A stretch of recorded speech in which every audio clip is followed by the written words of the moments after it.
top stories. Zanzibar yearns for more trade and investments.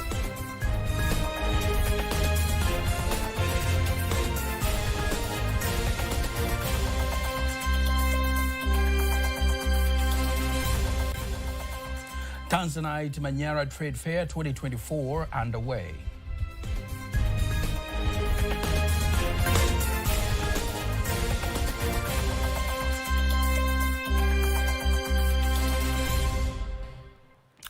Good evening. Thank you very much for joining us. My name is Nasa Kingo. Just a reminder, you can also follow us live via our YouTube channel, TBConline, and also get all the latest news through our Instagram, Facebook, and X pages at TBConline. We start in Zanzibar, where the President of Zanzibar, Dr. Hussein Ali Mwinyi, urges the Ministry of Foreign Affairs and East African Cooperation to collaborate with his government to seek more investors to invest in various sectors, as his government is committed to continue to create a better investment environment in the islands. Here are more details.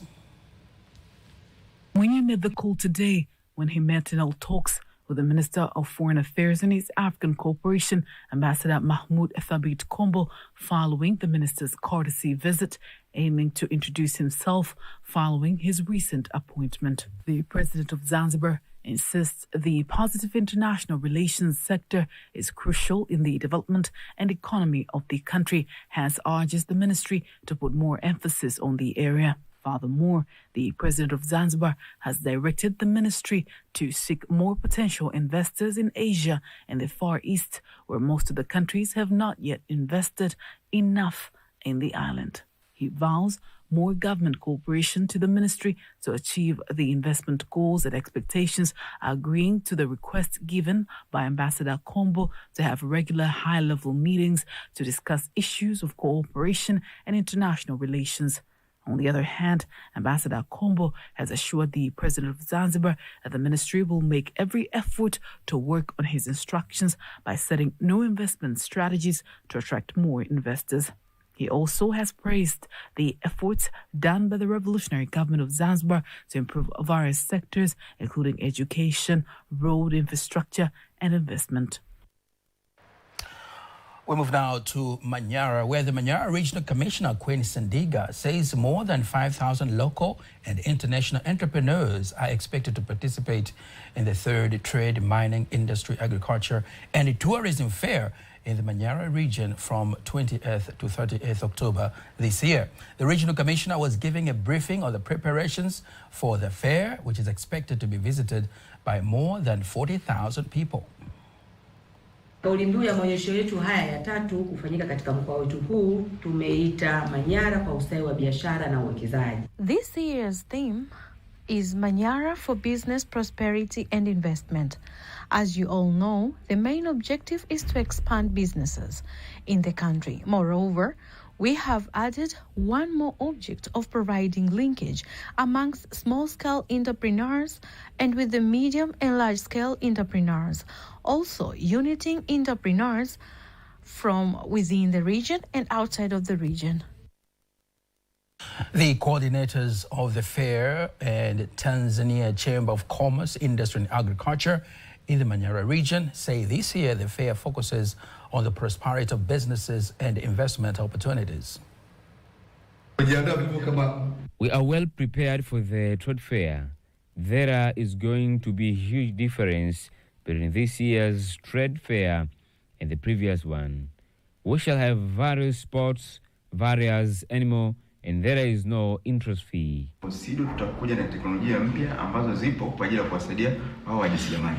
WISIDO shall have new technologies to assist entrepreneurs. We shall also provide training to various entrepreneurs in Manyara. Our main objective is to provide support to TCCIA and entrepreneurs and small-scale and medium-scale businessmen and women. These are the main target beneficiaries of the trade fair. Good news there for the Manyara residents and Tanzanians in general. The Tanzania Revenue Authority, TRA, has introduced the Sikika app, a new app that allows taxpayers across the nation to file complaints about taxes and non-tax matters directly to the Commissioner General of the authority. Launching the app in Dar es Salaam, TRA Commissioner General Yusuf Mwenda says the app will help reduce complaints from taxpayers on the services provided by TRA officials, and it will also solve some of the tax challenges in time. TRA Sikika app. This is an app which is going to facilitate engagement of the taxpayers and the community as well, who will directly speak with me. This app is going to be within my office, and I have a dedicated team where every day I will have contact with those who will be using it. May I call upon all Tanzanians and taxpayers to use this app in giving their feedback on how we deliver services to them, but also giving complaints on how some of our few staffs have serviced them. We will use this app confidentially. We will not disclose those who have used this app, but we will act upon to improve our services, but we will act upon to take action against those few who have been mentioned in the app after taking investigation on their complaints. On the other hand, the chairman of the Editors Forum, Deodatus Belile, says the app allows taxpayers to interact with the Commissioner General directly, so it will lessen corruption loopholes. It looks like TRA now is coming closer to the people, where those who are served, at times they experience some hiccups and they have no one to talk to. But with this technology, with the online access, which means anyone, wherever they are, they can access TRA and the Commissioner General's office timely and instantaneously to solve their problems, if any. Furthermore, the Commissioner General says TRA is closely collaborating with Tax Advisory Commission that President Samia established recently to support the creation of user-friendly and predictable tax system. Members of the Parliamentary Committee on Budget have today inspected the progress of the East African Crude Oil Pipeline Project, EACOP, in a facility that will be used to receive, store, and transport crude oil from Uganda, vowing further impetus to the strategic mega project. Here are more details. After inspecting the center located in Chongoleani in the Tanga region, the chairperson of the Parliamentary Standing Committee on Budget, Oran Jeza, says the committee, which oversees the planning and economy of the country, views the EACOP project as economically important. Hence, the committee will continue to push for the project to be completed on time. The committee has congratulated President Samia Suluhu Hassan for the economic reforms undertaken for the implementation of large strategic projects like EACOP, stressing its relevance in the current global economic trends. Furthermore, the Budget Committee has urged the Ministry of Energy to prioritize the construction of pipeline, making Tanzania the center for the gas and oil transport in Africa. The committee has instructed the Tanzania Petroleum Development Corporation, TBC, to increase its efforts to publicize the project so that the more people become aware of its progress. The Tanga Regional Commissioner, Ambassador Dr. Batilda Buriani, says the EACOP project has various benefits in the region, including providing approximately 900 jobs, increasing income circulation, and business opportunities. He insisted the project is progressing well and has now reached 39.2%, while in some areas the work has been completed at 100%, reassuring that the project is expected to be completed by June 2026. We move now to the industrial sector, where the Minister of Industry and Trade, Suleiman Jafo, has instructed the Small Industries Development Organization, SIDO, to support more small-scale producers to establish industries that will also generate new employment opportunities. He gave the instruction in Dar es Salaam after visiting the headquarters of the organization, insisting that it is critical to continue to support more Tanzanians to establish industries across the country. Kiwanda kimoja kinachukua idadi ya watu wengi sana kuhakikisha wanaingia katika soko la ajira. One factory has a large number of people and they can employ as many people as possible. And the government, we are contributing a lot in industrial investment to create many opportunities for young people. My biggest appeal is that as Tanzanians, we should love products produced by our fellow Tanzanians, which will give small industry a chance to continue growing. Ministry of Lands, Housing and Human Settlements Development has directed the National Housing Corporation, NHC, to prioritize low-income Tanzanians in its housing schemes, despite its impressive profit generation and having a liquidity of 5.16 trillion shillings, insisting that the move fits the main policy of its establishment in 1962. Here are more details. The Minister of Ministry of Lands, Housing and Human Settlements Development, Deogratius Ndejembi, gave his instructions to the NHC management at the organization's headquarters in Dar es Salaam after being appointed as the Minister of the Ministry by the President Samia Suluhu Hassan. Shirika linaenda vizuri. Naingiza faida vizuri. The organization is doing well and leadership and growth is visible, and the main objectives of the establishment of this organization is to ensure that Tanzanians have better housing. The minister has also spoken on his expectations for the NHC projects that all should consider value for money, reminding the NHC employees about their rights and responsibilities. The majority of Tanzanians have a low income earning capacity. So as far as the National Housing Corporation is concerned, consider the low-income Tanzanians, and I also ask all employees to fulfill their responsibilities as they are required to contribute to the growth of national housing. On the other hand, the Director General of the National Housing Corporation, NHC, Hamad Abdallah, says during the financial year 2023-2024, the corporation has set a target of collecting 274 billion shilling, but by June 2024, it had already collected 253.4 billion shilling. We have had a few challenges in completing some of the big projects, but we have got enough funds now, and we will complete them on time.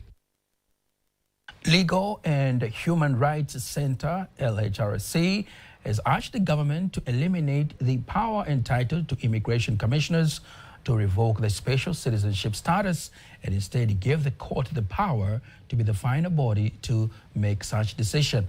This follows the analysis of the Bill of the Amendments of Act No. 2, 2024 that aims to change the Immigration and Land Act, which gives power to the immigration commissioners to terminate the special status citizenship given to non-Tanzanians. The bill grants substantial authority to the Commissioner General of the Immigration to grant and revoke special status, which directly affects the person. There is a significant legal challenge in interpreting a term disloyal to the United Republic of Tanzania as one of the grounds that would lead to the revocation of special status, one of which is making an act or statement that is disloyal to the United Republic of Tanzania. The bill aims to establish a special citizenship status where the LHRC says the bill will also bring solution regarding citizenship rights, property ownership, and national identity for non-Tanzanian community. The ambassador of Tanzania in Comoros, Saidi Yakubu, has met and held talks with the Minister of Agriculture and Fisheries of Comoros, Dr. Stanley Ali Bandar. The talks focused on how Tanzania and Comoros can improve cooperation in the areas of fisheries and agriculture. Furthermore, the Minister of Agriculture and Fisheries of Comoros has praised the steps taken by the Tanzanian government in ensuring youth participation in agriculture through Youth Initiative for Agribusiness named Building a Better Tomorrow BBT project. Ambassador Yakubu used the opportunity to invite Minister Bandara to a conference on investment in areas of agriculture, livestock, and transport organized by Tanzanian businessmen in Comoros this month. On the other hand, Minister Bandara has assured Ambassador Yakubu of his government's willingness to continue cooperating with Tanzania, accepting the invitation to meet the businessman from Tanzania. Now, before we wind up our local news tonight, let us now have a look at today's exchange rates according to the Bank of Tanzania, BOT.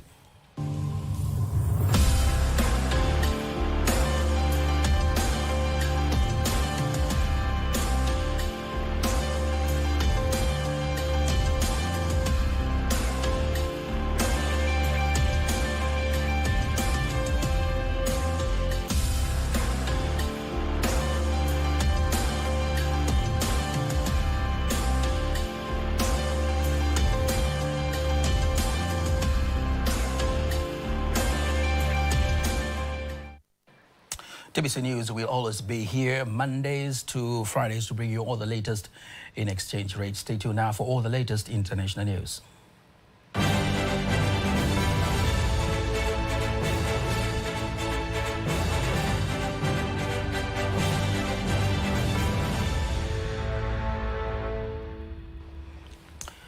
And now in international news, thousands of anti-racism protesters have rallied in cities and towns across England after a week of anti-immigrant rioting and disorder.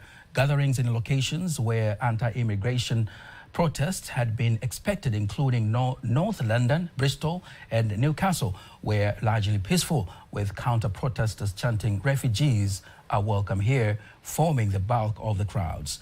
To understand further on how the situation is on the ground, we have spoken with a Tanzanian, Leonard Chimanda, who pursues PhD in UK. The protesters in the UK are protesting against the killing of 3 young girls in Southport by the 17-year-old boy who is believed to be of African origin. These protesters believe that this attack was a terrorism-ignited attack, and they also associate it with migrants who are in the UK. So they are persuading their government to take rid of migrants, especially from Africa, but also migrants from Asia, and they highly associate this with religion. So what has been going on in the UK has caused a lot of problems, destruction of human properties, but also destruction of human peace and security. And as a result, the government of the UK has been taking several measures against these protesters. However, the good news is that majority of UK nationals are against these protesters. And the good example can be seen on Wednesday night when these protesters organized a nationwide protest. But it happened that there was a large number of people who opposed these protesters. And as a result, I can say that currently the situation is now becoming a little bit normal, although we are not sure of what will happen in the future because we're not sure of what the protesters are planning to do in future. But what I'm sure is the government of the UK, in cooperation with governments from other countries who have embassies here, they are taking very good measures against protesters. And I can say that by yesterday, for instance, about 600 people have been arrested, but also about 150 people were being charged for various offenses related to protesting, but also related to going against against security and safety of human beings. What I can say is currently there are no reported harms that has happened, especially to Tanzanians. Tanzanians are safe, and I watched yesterday the ambassador of Tanzania who is here, Honorable Mbero Kairuki, said that he was been talking to TBC, and he confirmed that there are no any harms that has been reported to Tanzanians related to these protests. That is a Tanzanian PhD scholar, Leonard Chimanda, who is currently in UK. And here is Lua Muhammad with more in international news. United States, Qatar and Egypt have called on Israel and Hamas to resume talks to reach a ceasefire in the Gaza Strip as Israel's continued bombardment of the territory. In a joint statement on Thursday, the three countries urged Israel and Hamas to resume urgent discussion on August 15 in Doha or Cairo to close all remaining gaps and commence implementation of the deal without further delay. Israeli Prime Minister Benjamin Netanyahu's office quickly responded to the call, saying in a statement that Israel will send a delegation to attend talks next week in order to finalize the details and implement the framework agreement. Hamas, the Palestinian political faction that governs Gaza, has yet to respond. A day has been set for the first U.S. presidential election debate between Kamala Harris and Donald Trump. Two candidates have agreed to a televised face-off next month. Trump has proposed 2 more debates before Election Day. ABC News said it will host that debate between Donald Trump and Kamala Harris on 10 September. Kamala Harris has confirmed that she will attend the ABC debate while at an event in Michigan on Thursday, and said later that she will be open to additional debates. Ghana has opened its first commercial gold refinery in the capital, Accra. Ghana is mentioned to be Africa's leading gold producer, whereby opening the factory will add more value to its natural resources. Ghana Gold Refinery aimed to process 400 kilograms of its precious metal per day. This act has pushed many African countries to add more value of their natural resources and export to gain more profit. Thank you very much, Olua Mohammed, for the international news. Now, before we conclude the news bulletin for tonight, let's take a look at the weather forecast for the next 24 hours, starting from 9 p.m. tonight. Hello, this is 24 hours weather forecast from Tanzania Meteorological Authority, starting from tonight, 9 p.m. Wind is expected to flow at the speed of 20 kilometers per hour over Lake Tanganyika and Lake Nyasa. For Lake Victoria, wind is expected to flow at the speed of 30 kilometers per hour, and the state of the lake is expected to be slight to moderate. For Northern Coast, wind is expected to flow at the speed of 30 kilometers per hour, while for Southern Coast, wind is expected to flow at the speed of 20 kilometers per hour, and the state of the sea is expected to be slight to moderate. And now let us see of the weather details, and this is what we expect for tonight. The entire country is expected to be dry, and we expect cooler to colder temperatures over most parts of the country, especially over southwestern highlands, of which the lowest minimum temperature is expected to reach 5 degrees of centigrade over Mbeya region, followed by 7 degrees of centigrade over Njombe region. For Lake Victoria Basin, western part of the country, central part of the country, and southern region, minimum temperature is expected to reach 11 to 18 degrees of centigrade. For the entire coast, minimum temperature is expected to reach 18 to 25 degrees of centigrade. And now let us see of what we expect for tomorrow. For Kagera and Mara region, we expect particle condition, thunder showers over a few areas, hence sun periods. For Tanga, Pemba and Unguja ISOs, Dar es Salaam, one including Mafia ISOs, we expect particle condition, light rain showers over a few areas, and sun periods. And the remaining part of the country, we expect particle condition and sun periods. And now let us take a look of the next 4 days weather forecast. For Dar es Salaam, we expect sun periods with minimum temperature of 20 degrees of centigrade. Dodoma, we expect sun periods with minimum temperature of 15 degrees of centigrade. Mbeya, we expect sun periods with minimum temperature of 5 degrees of centigrade. Mwanza, we expect sun periods with minimum temperature of 15 degrees of centigrade. Kilimanjaro, we expect sun periods with minimum temperature of 13 degrees of centigrade. Morogoro, we expect sun periods with minimum temperature of 16 degrees of centigrade. Arusha, we expect sun periods with minimum temperature of 14 degrees of centigrade. And that's all for today. Make sure to catch up again tomorrow. From Tanzania Meteorological Authority, my name is Mariam Fares. Bye-bye. And that marks the end of the news bulletin for tonight. Don't miss our next bulletin in the Kiswahili at 11 p.m. On behalf of the whole team, I am Nasa King. A whole weekend ahead of us. Let's make the most of it. Good night.